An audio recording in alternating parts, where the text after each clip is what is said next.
Hello everybody, Frida Stauffer here. I have a piece of meat here that I want to make into corned beef. It is beef. I'm planning to trim off the fatty areas before I put it in the brine, and then it gets brined in the refrigerator for 1 week. Okay, all right, this is I cut most of the fatty pieces off, and it's just mostly meat. This is the stew beef that they get at the Arabic market before they cut it up. Usually when people buy it, it's cut up, but they sell it to me for wholesale price when I take a whole one that's uncut up. And then I just trim the fat off. Okay, here.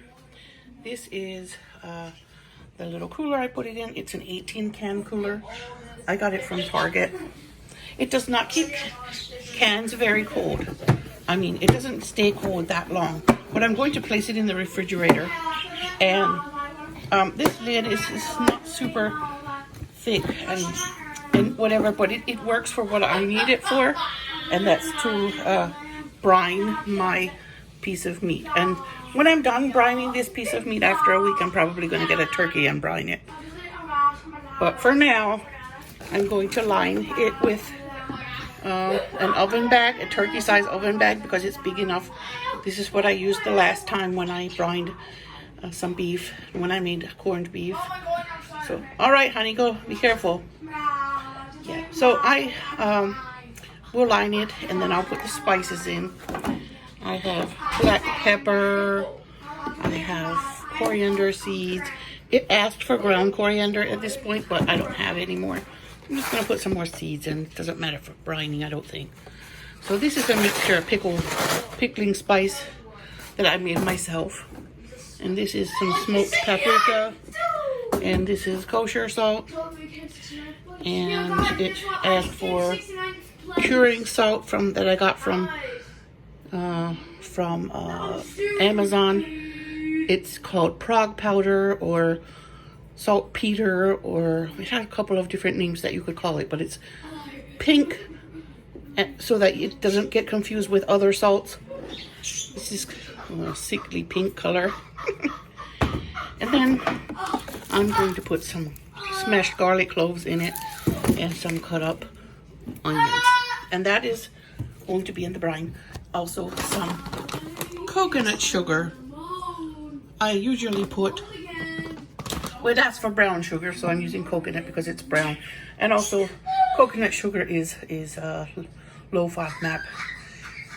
So there it is, and I'm going to place all the spices in there, and it asks for a gallon of water. So, okay, first I'm going to boil half of the water. It asks for a gallon to make the brine, and I'm going to melt the kosher salt in here. It's a half gallon of water and a cup of kosher salt, and then I'm going to put the cup of brown sugar in, coconut sugar in this case, and I'm just going to heat it until it melts. Then I'm going to put ice in it to help it cool down after the ingredients are melted into the water. I want to make the brine properly. This is the second time I'm making it. I've made it once before, and it turned out really good, so I have high hopes that this will taste good. Okay, there it is. I put a half-gallon sized block of ice in, and I'm going to cool it off, and then I'll add the other spices and ingredients. Okay, in goes the pickling spice. And then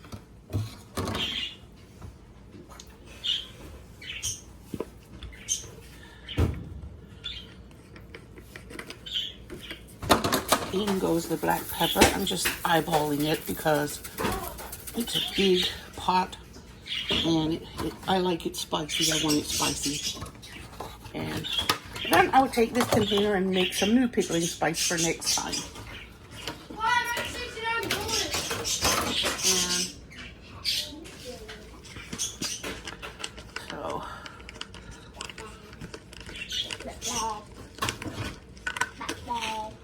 It asks for a half fourth cup of ground coriander, but since I don't have any ground left, I probably used it all last time. I forgot to buy more. So I'm just going to use the whole seeds in there this time. Extra. It's okay. I'm pretty sure it'll taste delicious. They're full because this is a brine and it's going to be in there for a week. And I decided to put the spices in while it's still a little warm because that way the spice flavor will get released into the brine. As it cools down, it will just bloom and seep sort of into the brine. That'll be good, right? I think so. Now I'm going to cut up the garlic, onions, and first I need 2 teaspoons of this curing salt. It doesn't take a whole lot, just 2 teaspoons.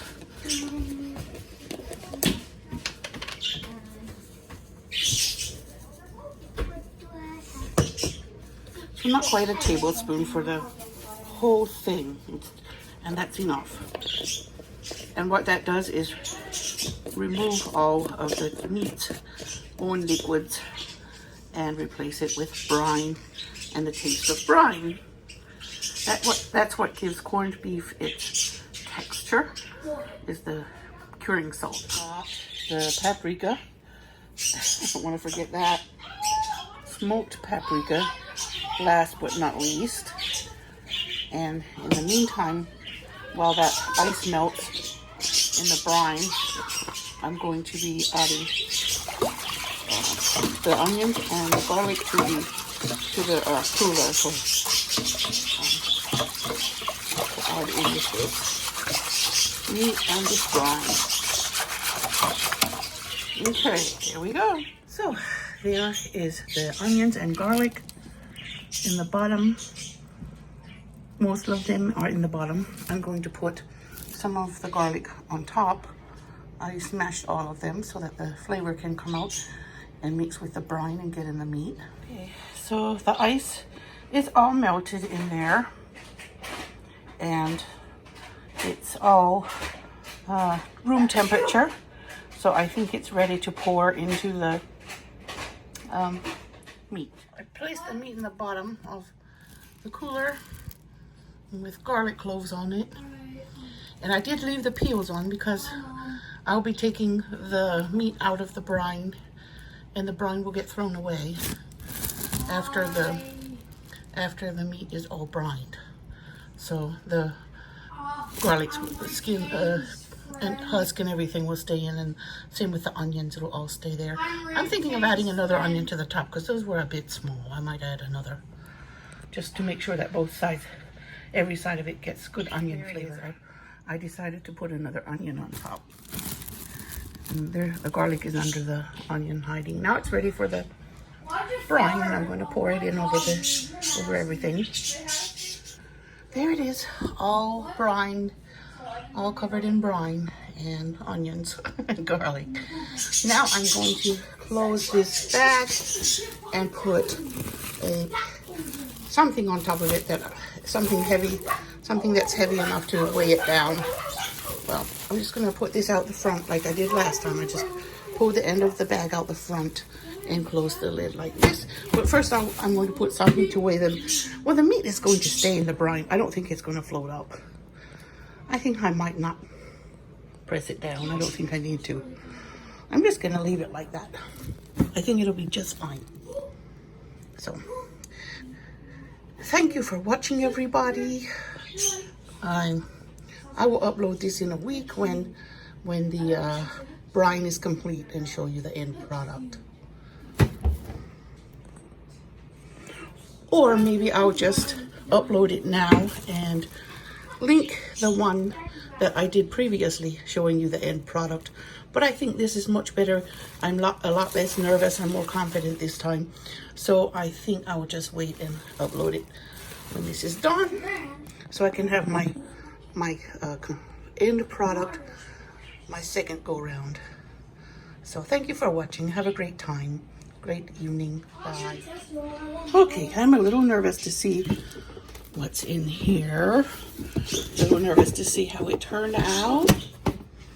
A little bit nervous. I know I have more confidence this time. It smells amazing. So, the brine is on top of it still. So now I'm going to get it out and wash it off. I washed it off. It looks beautiful and smells great. It's been in there. I don't remember the exact date, but it's been in my fridge for over a week. What are you making? Brining. I'm making a corned beef, and I'm putting carrots in there. This is the last time I roasted it in the oven in a turkey bag, and this recipe asked for carrots and onions at the beginning, and to cover the roast with water, and then after several hours of cooking, I will add potatoes and cabbage. And I'm going to check now to see if I need any spices at this point. Zakia made this pretty display with flowers from our yard. Garden, yes, with, it has some gladiola petals and some dahlia petals and black-eyed Susan petals. So pretty, you know, with the floating candle. Very, very pretty display. Okay, I decided to put some jalapeno peppers in there for flavor, just one. And it adds for pepper and salt, and I'm not salting it because the last time I made this, the beef was very salty. So I decided not to add any salt. It doesn't need added salt, it has enough. And then I decided to add jalapenos instead of black pepper because I like jalapenos. It adds for celery, I have none, and I think I like the flavor of jalapeno in it more. I might put one more in because that's a large piece of meat. I'm going to freeze the extra and make servings and freeze it. And after a couple hours, I'm going to add potatoes and cabbage. I'm removing the vegetables as directed by the recipe. And I'm going to replace them with cabbage and potatoes. The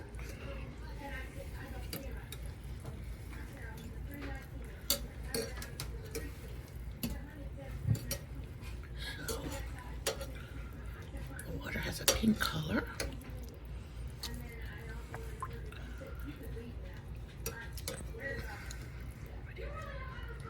Ready to smell potatoes and cabbage in there. I'm going to use cabbage that my sister gave me from Kentucky. My sister Ruth gave me a box of cabbage and broccoli and... Hey, Mom. Can I do more prank calls? No, honey. No more prank calls. Okay. Yes. So cabbage and, well, let me flip it if I can. I'll use my tongs. Can you hand me my tongs out of that drawer, please?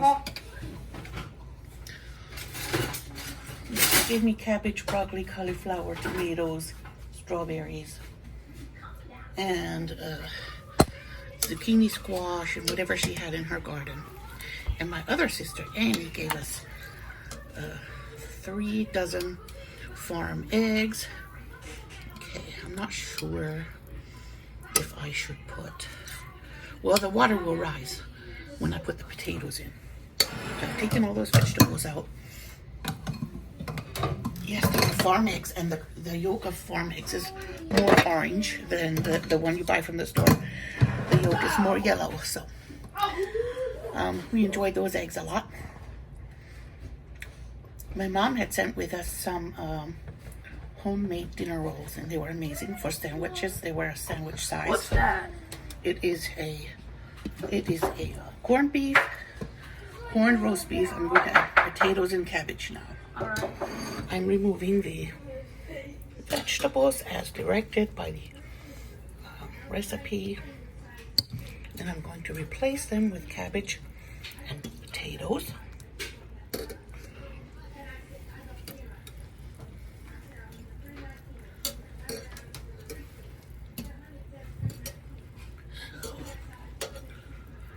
water has a pink color.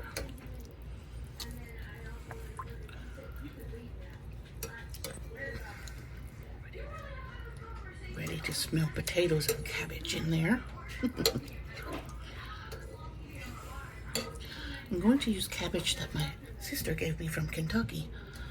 My sister Ruth gave me a box of cabbage and broccoli and... Hey, Mom. Can I do more prank calls? No, honey. No more prank calls. Alright. Yes. So cabbage and, well, let me flip it if I can. I'll use my tongs. Can you hand me my tongs out of that drawer, please? She gave me cabbage, broccoli, cauliflower, tomatoes, strawberries, and zucchini squash, and whatever she had in her garden. And my other sister, Annie, gave us 3 dozen farm eggs.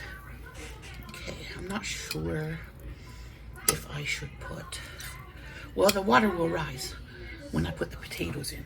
I've taken all those vegetables out. Yes, they're farm eggs, and the yolk of farm eggs is more orange than the one you buy from the store. The yolk is more yellow, so we enjoyed those eggs a lot. My mom had sent with us some homemade dinner rolls, and they were amazing for sandwiches. They were a sandwich size. What's that? It is a corned beef, corned roast beef. I'm going to add potatoes and cabbage now. I used some of these gold potatoes from Aldi. They are very good for boiling and mashing. See the potatoes here because they're under the cabbage, but I'll try to get one up. Yes. See, I put some chunks of potato in there and the cabbage on top, so the potatoes can cook because they need to be deeper in the water. And then I'm going to cover this and keep cooking it. It's nice and spicy because I tasted the carrots and they're nice and spicy from the jalapenos. They're not overly spicy, but they're just perfectly spiced. So I'm gonna let it keep cooking. Okay, let's see what this looks like. Well, it's cooking there and cooking everywhere, all the way around it. To come to think of it, it is a brand new crock pot, and this is its first run. And she won't let me play with her phone. Yeah, she wants to play with my phone right now. And I said, wait a little bit. Okay, yep, it's really soft. That means I can turn it off. They said to cook it until it's fall apart. So You're going to get copyrighted because I'm going to sing a song. Okay, no, I won't get copyrighted. But you can sing a song if you want. Savage love. Does somebody break your heart? Okay. That's pretty nice though. Well, it is done. And I'm going to let it cool before I eat. All right, there it is, all done. I put some pieces of meat in here and some potatoes, and I have some cabbage here, and I can't wait to dig in. I think, yeah, that's even a piece of onion that I left in there. And I'm going to eat now. Thank you for watching. Bye-bye.